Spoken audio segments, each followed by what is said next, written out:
The Orioles won again on Monday night, a huge win over the Blue Jays in the wild card standings. But even with them playing well, is this the right time to add some of their top prospects? We'll talk it through coming up on this episode of the Locked On Orioles podcast. You are Locked On Orioles, your daily Baltimore Orioles podcast. Part of the Locked On Podcast Network, your team every day. Hey there, Orioles fans. Today is Tuesday, August 9th, 2022, and welcome back in to the Locked On Orioles podcast, part of the Locked On Podcast Network, your team every day. As always, I'm your host, Connor Newcomb, and coming up on today's episode, we will first take a look and recap the Orioles' victory on Monday night, beating the Toronto Blue Jays 7-4 in game one of a three-game series and inching closer and closer to being in playoff position in the American League. I'll get you the 5 things you need to know from that Orioles victory. Then we'll take a look at 2 of the Orioles' top prospects, Gunnar Henderson and Kyle Stowers. Both are raking in AAA, and both would fill definite holes on this Orioles Major League roster. So we'll pose the question, is it time to call those 2 up from AAA? Then we'll get to some Orioles news and notes from Monday with a former highly ranked prospect being DFA'd and the Orioles swapping out relievers in the back part of their bullpen. But that's all coming up on this episode of the Locked On Orioles podcast. But before we get there, just did want to thank you for making Locked On Orioles your first podcast listen of the day. Locked On Orioles is free and available on all podcast listening platforms, whether you listen on Apple Podcasts, Spotify, wherever it may be. If you could leave a 5-star rating and a review on those apps, it really helps out the pod. And of course, we're on YouTube right here on the Locked On Orioles YouTube channel. If you're watching, make sure to hit that red subscribe button, like and comment on the videos. And again, remember, even if you are not a subscriber on YouTube, even if you don't watch on YouTube, you're just an audio listener. We love that. Thank you so much. But you're going to want to head over to the Locked On Orioles YouTube page and still hit that red subscribe button because we are just shy of 900 subscribers at the moment on YouTube. When we get to 1,000 subscribers on the Locked On Orioles YouTube page, we're going to be doing a giveaway here on the podcast, and you have to be subscribed to YouTube to be a part of an exciting giveaway. So make sure you hit that red subscribe button. We'll get more details moving forward. But again, just want to thank you for making Locked On Orioles your first podcast listen of the day. And for your first listen today, let's start with an Orioles victory. Orioles 7, Blue Jays 4 in game one of a 3-game series at Oriole Park at Camden Yards on Monday night. And a nice looking win for the Orioles. They take game one of this series as they get to 57 and 52 on the season with the win. And the O's inch a little closer to the Blue Jays, just 3 games behind Toronto now. Of course, they still have Tampa and Seattle between them. But, as I'm recording this, the Yankees-Mariners game just about to go. If, the Yankees do win, now when you're listening to this, that game will be final. But if it was a Yankees win, Orioles are back to just 1 game back of a playoff spot. At worst, they'd be 2 games back with a Seattle win. But I'm going to get you the 5 things you need to know from the Orioles' 7-4 victory over the Toronto Blue Jays. And the first thing you need to know is that the Birdland Power Company was back in action on Monday night at the Yard. The Orioles hit 4 home runs in their 7-4 victory. And it all started in the first inning. Orioles got a couple of runners on base, and then Ramon Urias takes advantage with a 2-out, 3-run homer off of Blue Jay starter Yusei Kikuchi. And the O's jumped on top quickly with a 3-0 lead in the bottom of the first inning. It was a blast out the center field from Urias, 102 off the bat, traveled 399 feet for the home run. A big swing from the Orioles, but they were not done because then you fast forward to the third inning.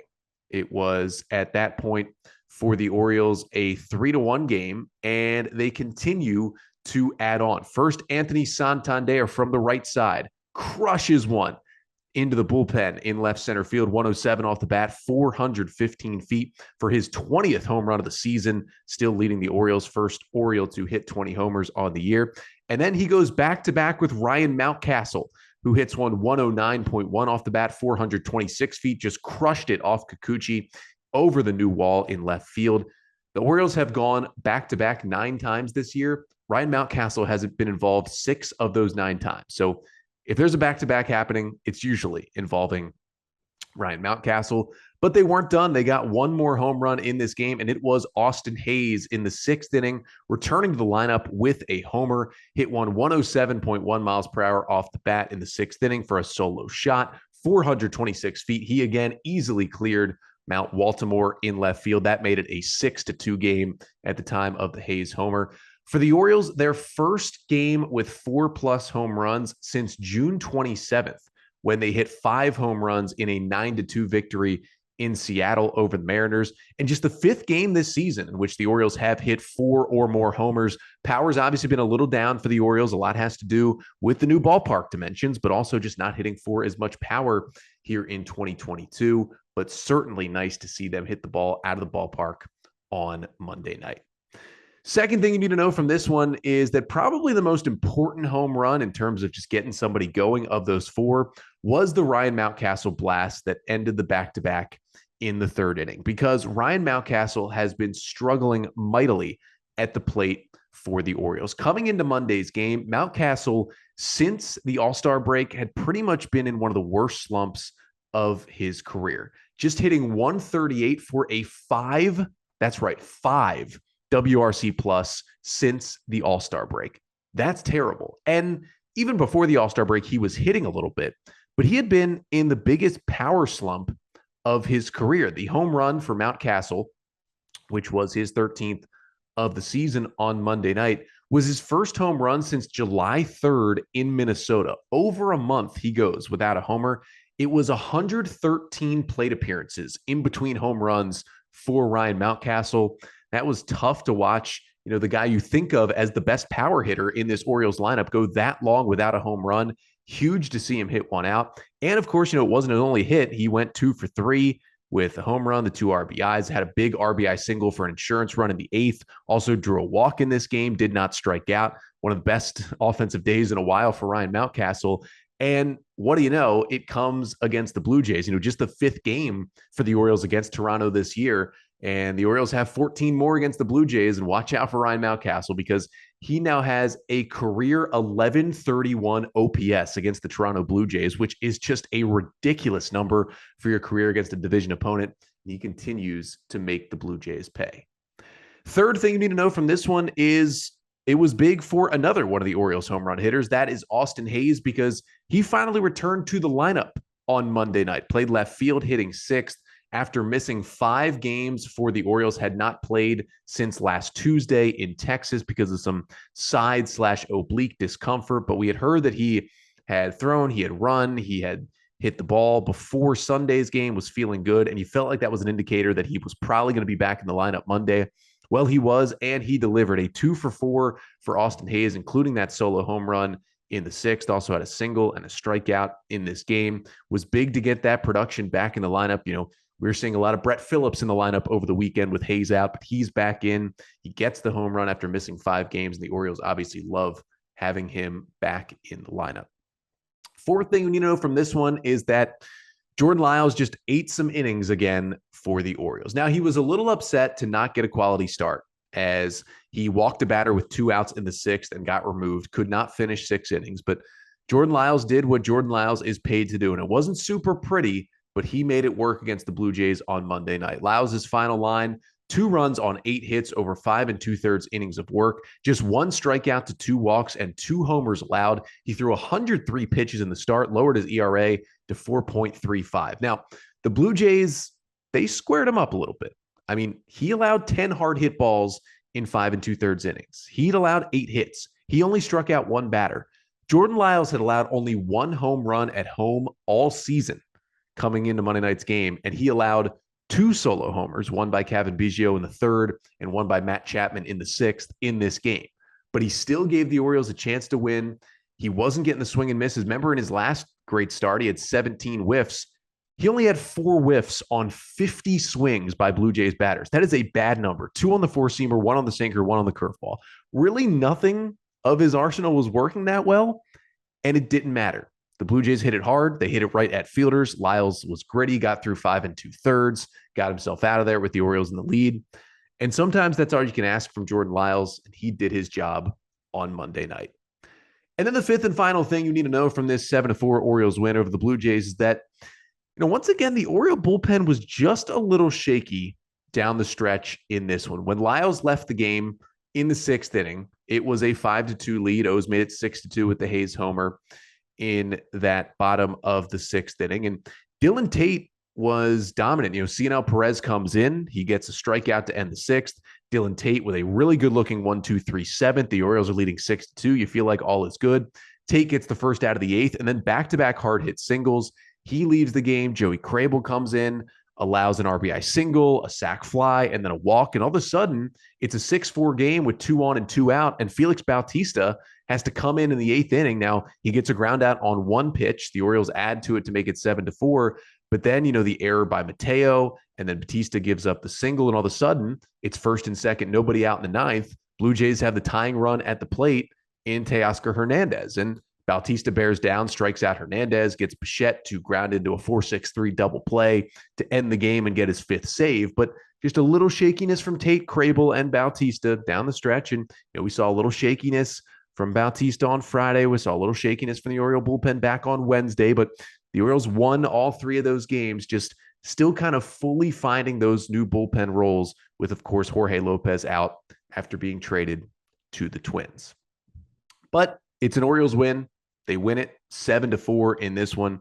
And they keep on rolling as the games really, really start to get important here with this first game against the Blue Jays. But another thing we saw in Monday night's game is that Tyler Nevin got the start. He hasn't been playing too much lately. Got the start at third, went 0 for 2 with a strikeout, and then was pulled from the game in the fifth inning as Rougned Odor replaced him and went to second base. Ramon Arias moved over to third. It was interesting to see that move made because it wasn't a pinch hitter. It was just a defensive replacement in the fifth inning of a 5-1 ball game. And it answers the question, how much longer is Tyler Nevin on this team? And more importantly, who would replace him? Could it be a guy like Gunnar Henderson? And coming up, we're going to take a look at Gunnar Henderson and Kyle Stowers because both seem to have mastered AAA. Both are top 10 Orioles prospects, and both could certainly help this Orioles team down the stretch. So coming up, we'll talk about, should this be the time that the Orioles call up 2 of their top prospects? But first, got to tell you about Built Bar, the most delicious protein bar out there on the market today. And for Built Bar, you know about Built Bars. We've talked about it enough on this podcast. Great tasting protein bars, so many different flavors. You imagine a flavor, it's basically there at Built Bar, covered in 100% real chocolate. But if you haven't tried the Built Bar Puffs yet, you are depriving yourself of one of life's greatest joys. And guess what? There's a new flavor. It's delicious, indulgent cookie dough covered in chocolate. That's right, Built has done it again. Well, if you're asking what a Built Bar Puff is, it is a protein-infused marshmallow covered in chocolate. First of its kind. And the cookie dough chunk puffs have a light and chewy texture, real cookie dough chunks, and of course, again, that chocolatey goodness on the outside. And the puffs, they're only 160 calories and have a whopping 15 grams of protein in them. So it's a delicious snack, and it's good for you as well, just like those original Built Bars. So to get your hands on all of those Built products, go to Built.com, use the promo code LOCKED15, and you'll get 15% off your order. Again, that is promo code LOCKED15 for 15% off at Built.com. So the Orioles take down the Blue Jays 7-4 on Monday night in game one of a crucial 3-game series at the Yard against Toronto. But for the Orioles, their offense woke up a little bit with the 7 runs, the 4 homers on Monday after kind of a quiet offensive weekend against the Pirates, despite the fact that they still did win that series against Pittsburgh.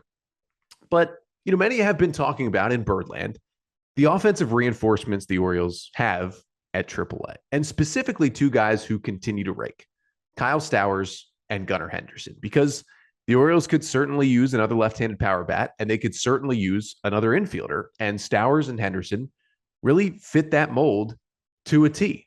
I mean, you look at Kyle Stowers, 86 games, 367 plate appearances in AAA this year, a 267 average, a 358 on base, a 540 slugging. I mean, he's got 18 homers. He's got a 134 WRC plus. I mean, he had almost 100 plate appearances in AAA last year. He's just shy of 500 career plate appearances at the AAA level with the Tides. He's mastered AAA. It's time to come to the big leagues. And for Stowers, if you're worried about, can he not hit lefties? He's got a 345 average with a 1033 OPS against lefties in AAA this year. He's actually been much better against lefties than righties, where he's just hitting 234 with an 834 OPS against righties. He's 24 years old, former second rounder in 2019, continues to hit for power. Co-minor league player of the year with Adley Rutschman last year, has followed it up with another great year in AAA this year. Stowers is ready to go. And, I would probably say he will come up before Gunnar Henderson, but Gunnar Henderson is ready to go too. He started the year in AA, 47 games. Now it's been 46 games in AAA, and in just over 200 plate appearances, he's hitting 297 with a 405 on base, a 541 slugging percentage. That's a 151 WRC plus in AAA for Henderson, 9 homers. And listen, I get it. He's only 21 years old, and I get it. He's hitting 219 with a 702 OPS against lefties, so a little bit of struggles against lefties. Also hitting 339 with an 1100 OPS against righties. And you may argue that his defense isn't Gold Glove level yet, okay, at shortstop or third base, wherever he plays. But Baseball America just put out its new top 100 prospect ranking on Monday. And Gunnar Henderson is Baseball America's new number 1 overall prospect in baseball. Adley Rutschman graduates, and the Orioles just put Gunnar Henderson right in that slot. Yeah, he might be 21, but Manny Machado was 20 when he came up. And we are actually at the 10-year anniversary of the day Manny Machado was called up to the Orioles. Remember, he tripled for his first hit. They actually did lose to the Royals that night, but Manny Machado wasn't a huge contributor offensively. He was hitting 7th, 8th, or 9th for most of the season, but he was elite defensively at third, filled a huge gaping hole the Orioles had at third base for all of that 2012 season, and helped them get to the postseason. So why can't the Orioles do the same thing with a 21-year-old Gunnar Henderson 10 years later in kind of the same spot with a very similar 2022 Orioles team as it was to that magical 2012 team, with this team being so close to the playoffs? You call up Gunnar Henderson, you play him at either third base, little shortstop, you DH him some, you get him in the lineup whenever you can. Maybe you sit him against some lefties here and there, but overall you play him most days. You get this bat in the lineup. I get that Gunnar Henderson may go through some rookie struggles when he comes up. Adley Rutschman struggled when he first came up earlier this year in June. But you get those cobwebs off the first couple of weeks he comes up. He's ready for a full go in September when the Orioles are in a playoff push. He is better to have in your lineup than Rougned Odor or Tyler Nevin. It's plain and simple. Tyler Nevin has a 72 WRC plus. He got pulled from the game Monday. I'd option him to AAA and have Henderson take his spot. Rougned Odor, also a 72 WRC plus this season, including a 13 WRC plus since the All-Star break. He's been awful in the second half so far, Odor has. And Rougned Odor actually has been a little better against lefties than righties this year, so you can still keep him on the bench. And maybe if there is a lefty, you play Odor over Henderson from time to time. But it's a pretty simple fix with these two guys. And, if you bring up Kyle Stowers, you DFA Brett Phillips. I mean, he's 2 for 11 as an Oriole, has a 42 WRC plus this season between his struggles with the Rays and the O's. You just replace him with Stowers. You still have your defensive replacement pinch runner, fourth outfielder in Ryan McKenna on the team. So you call those two guys up. You have Mullins in center and Hayes in left. You play Stowers in right field. Santander is your DH. You put Henderson at third, Mateo at short, Urias at second, with Mountcastle at first and Adley catching. And then you get, Odor and McKenna, and you get Taran Vavra, in there against righties. Maybe Urias plays against lefties. You can play Vavra over Henderson sometimes as well, with Odor getting some time off the bench. And you got a pretty good looking team for a playoff stretch. I just think, and I get, both guys could struggle coming up. Now, Kyle Stowers has already had 2 big league games when he replaced the then unvaccinated Anthony Santander the first time the Orioles went to Toronto. Already picked up his first big league hit. Already got some of the, the jitters out with those 2 out of 4 games that he appeared in Toronto. So that helps Stowers. I think it's a no-brainer you call up Stowers, especially if you're sending Brett Phillips out there in the lineup right now. But the Orioles really need a big power-hitting left-handed bat. They just don't have that in their lineup right now. And you need that with the wall moved back at Camden Yards. Your righties aren't going to hit as many homers. The lefties are going to be the ones who feast. Kyle Stowers is going to feast when he gets to Camden Yards.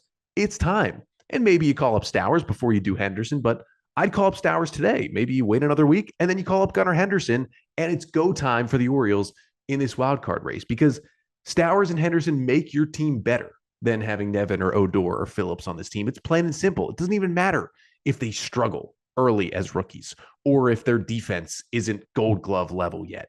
They are good players who are helping the Orioles win. I don't care about the service time. We're not manipulating service time out here. What, you cheering for manipulating service time? What are you doing? That's a horrible way to talk about to treat minor leaguers. Get them to the big leagues, get your best players to the big leagues, and let's go. It's time to see these two guys help the Orioles in a playoff stretch. Man, wouldn't it be fun to see these two top prospects in that Oriole lineup in September and potentially October. And hey, people saying, oh, they don't need to come up this year, start them fresh in 2023. Well, if you're scared about that little hitch they're going to hit when they first get to the big leagues, maybe get it out of the way at the end of this year. Maybe have them learn on the fly this year. Think how advanced they'll be by opening day next year when they're ready to go as well. There's just so many pluses to doing this. Bring these guys up and let's go. Let's go for it. If you're not going to go for it by adding at the trade deadline, fine. Go for it with your young guys. Bring them up. Start the clock. Let's go. It's time to get Henderson and Stowers in the big leagues. All they can do is help this team and help themselves and help the Orioles, not just now, but down the line by getting them to the big leagues.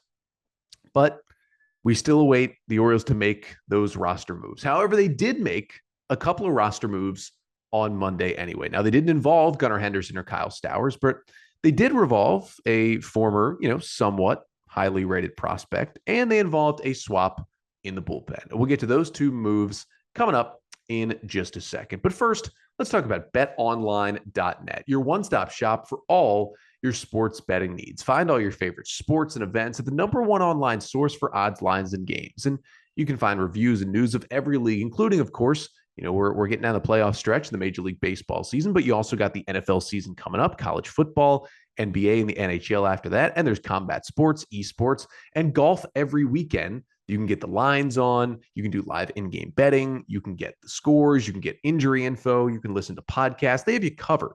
So head to BetOnline today or use your mobile device to learn more about the action happening today at BetOnline, where the game starts. So we're talking Orioles here and potential roster moves that they should make, but there were a couple roster moves that they did make on Monday. And let's start with the one that, didn't get reported until a claim happened. As it turns out, a couple of days ago, the Orioles outrighted/DFA'd Rylan Bannon off the 40-man roster. Now, of course, Bannon was one of the 5 players who the Orioles got back from the Dodgers in the Manny Machado trade at the deadline in 2018, and just never really materialized into what the Orioles wanted him to be.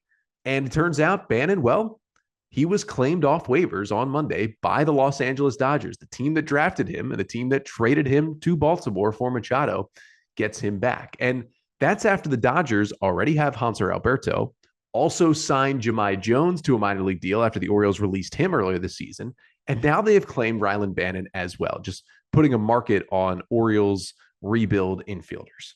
But Rylan Bannon, we saw him briefly. He made his major league debut this year with the Orioles, played in 4 games, went 2 for 15 with a couple of singles, 5 Ks at a hit by pitch. And his AAA stats were okay, but just not what you were looking for. In 326 plate appearances with the Tides this year, just a 229 average, 347 on base, 407 slugging with 11 homers, just a 105 WRC plus. I mean, he was just a little better than average AAA hitter. And with all the infielders, coming up soon, Vavra already here. We talked about Henderson, Jordan Westberg is there, guys like Kobe Mayo and Joey Ortiz coming right behind him. And Connor Norby as well, who's got 16 home runs now and then crushing it at AA. Rylan Bannon just got pushed out. And, I wish him all the best back with the Dodgers, but it just did not work out for Bannon. It stinks that, the Orioles lost another piece of that Machado trade, which just looks worse and worse as time goes on. Dean Kramer really the only guy left standing, it seems. But Bannon, we wish him all the best with the Dodgers. You could see the writing on the wall this year. Just, he got his small chance in the big leagues. It just was not going to happen with Rylan Bannon and the Orioles. He had been passed over by so many better infield prospects. But the Orioles, major league-wise, also did make a move in the bullpen on Monday, and it was one most of us saw coming, as Bo Salser was sent down to AAA after he pitched in long relief mop-up duty in the 8-1 loss to the Pirates on Sunday, had also pitched in mop-up duty last Saturday in the loss to the Reds. And Saucer gets sent down, mostly because he has options. He pitched a lot Sunday. You want a fresh arm. But the Orioles called up somebody who, whenever he gets into a game, is going to make his Orioles debut. And they called up the right-hander Louis Head, who, if you remember, about a month and change ago, the Orioles claimed Head off waivers from the Marlins. Now, Louis Head, who I did an episode on about a month ago, if you want to go back and listen to that one, you can find it on your podcast feed, find it on the YouTube channel as well. But Head, who had a very roller coaster season with the Marlins before they DFA'd him. Now, he had made 23 appearances, 23 and 2/3 innings pitched with the Marlins this year, and had a 7.23 ERA, but a 4.59 FIP shows that he pitched better than his ERA. About 9 Ks and 4 walks per 9. It wasn't super pretty, but it was a very weird season that started off red hot. His first 10 appearances were scoreless, and 14 of Louis Head's first 15 appearances with the Marlins this year, he put up a 0. He was a really good piece in their bullpen in April and May. And then June came and he fell off a cliff. And he was absolutely downright horrendous in the month of June before the Marlins DFA'd him at the end of June and the Orioles claimed him. Now he had options. So the Orioles sent him to AAA Norfolk. And in 7 appearances out of the Tide's bullpen, pitched 8 innings, allowed 3 runs on 4 hits, 12 strikeouts, good, 7 walks, not so good. But he comes up and he's got an interesting pitch mix that the Orioles like. He won't get any high leverage spots, but we'll probably see him pitch at least once with the O's, I would think, before he gets sent back down. And the thing is, Louis Head made his major league debut with the Tampa Bay Rays last year, and he was great. 35 innings, had a 2.31 ERA in the Rays bullpen in 2021. So there's certainly something in there for Louis Head. Certainly, obviously, it's something that the Orioles saw to claim him off waivers. And whenever he appears, will be his Orioles debut. But again, probably not going to be in the highest leverage of spots. But that'll do it for today. We'll see if Louis Head will make his debut in tonight's game. Game 2 between the Orioles and the Blue Jays at Oriole Park at Camden Yards. The O's can go for the series win in this one, as Baltimore, after getting a good start from Jordan Lyles, a little bit of shakiness from the bullpen. Pitching-wise, they will send Kyle Bradish back to the hill, who's looked better and better off the injured list, and he will go up against the Blue Jays ace. Alek Manoah will go to the hill. Had a great year this year, 2.45 ERA. You saw him star in the All-Star game. Be a big one tonight, 7:05 Orioles and Blue Jays. And then I'll be back with you here on the pod tomorrow. Of course, we'll recap game 2 between Baltimore and Toronto, get you the 5 things you need to know from that one. And we will continue talking Orioles here on the pod. Specifically tomorrow, we're going to take a look at how the Orioles match up with not just the Toronto Blue Jays team, but all of the wild card teams around them. The Blue Jays, the Rays, the Mariners, the Guardians, the Red Sox, and the White Sox. Where do the Orioles fall in? Starting pitching-wise, hitting-wise, bullpen-wise, defense-wise, and we'll match them up to try and predict how things could go down the stretch in this wild card race. But that's all coming up on tomorrow's episode. Until then, I'm Connor Newcomb, and this has been the Locked On Orioles podcast, part of the Locked On Podcast Network. Your team every day.